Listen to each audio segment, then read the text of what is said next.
ചിലരുടെ സ്നേഹം നിറഞ്ഞവരെ ഇന്നത്തെ സുവിശേഷത്തിൽ നമ്മൾ വായിക്കുകയാണ്. ഈശോ ശിഷ്യന്മാരെ തിരഞ്ഞെടുത്തു. അവിടെ നമ്മൾ ഇപ്രകാരം വായിക്കുകയാണ്: പിന്നീട് അവൻ മലമുകളിലേക്ക് കയറി തനിക്ക് ഇഷ്ടമുള്ളവരെ അടുത്തേക്ക് വിളിച്ചു എന്ന് പറയുകയാണ്. ഈശോ ശിഷ്യരെ തിരഞ്ഞെടുക്കുന്നത് എന്ന് പറഞ്ഞാൽ നമ്മൾ ഓരോരുത്തരെയും ഈശോ തന്റെ അനുയായിയായിട്ട് തിരഞ്ഞെടുക്കുന്നതിന് പിന്നിലുള്ള ഒരേ ഒരു രഹസ്യം ഈശോയ്ക്ക് നമ്മളുള്ള സ്നേഹമാണ്. തന്റെ സ്നേഹം കൊണ്ട് അവൻ തനിക്ക് ഇഷ്ടമുള്ളവരെ അടുത്തേക്ക് വിളിച്ചു എന്നാണ് പറയുന്നത്. എന്ന് പറഞ്ഞാൽ അവൻ നമ്മളെ എല്ലാവരെയും സ്നേഹിക്കുന്നുണ്ട് എന്നർത്ഥം. ഇന്നത്തെ സുവിശേഷ ഭാഗം വായിച്ചു കഴിയുമ്പോൾ നമ്മുടെ മനസ്സിലുണ്ടായിരിക്കേണ്ട ഒരു ബോധ്യം ഇതാണ്: ഈശോ എന്നെ സ്നേഹിക്കുന്നുണ്ട്, ദൈവം എന്നെ സ്നേഹിക്കുന്നുണ്ട്. ഈ ഒരു ചിന്ത അല്ലെങ്കിൽ ഈ ഒരു ബോധ്യം നമുക്ക് നൽകുന്ന കോൺഫിഡൻസ് ചില്ലറയല്ല. മറ്റാരെന്നെ സ്നേഹിച്ചില്ലെങ്കിലും മറ്റാരെന്നെ വെറുത്താലും ആരെന്നെ പരിഗണിച്ചില്ലെങ്കിലും ദൈവം എന്നെ സ്നേഹിക്കുന്നുണ്ടെന്നുള്ളൊരു ചിന്ത നമുക്ക് എല്ലാവർക്കും വേണം.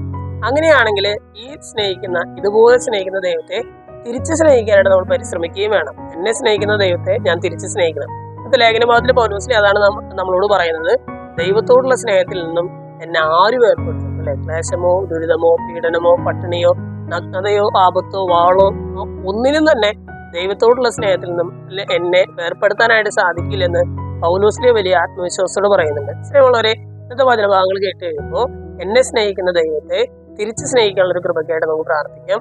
ദൈവം എന്നെ സ്നേഹിക്കുന്നുണ്ടെന്നുള്ളൊരു ബോധ്യത്തോടെ ജീവിക്കാനുള്ള ഒരു കൃപയ്ക്കായിട്ട് പ്രാർത്ഥിക്കാം. ദൈവം നമ്മെല്ലാവരെയും സമൃദ്ധമായിട്ട്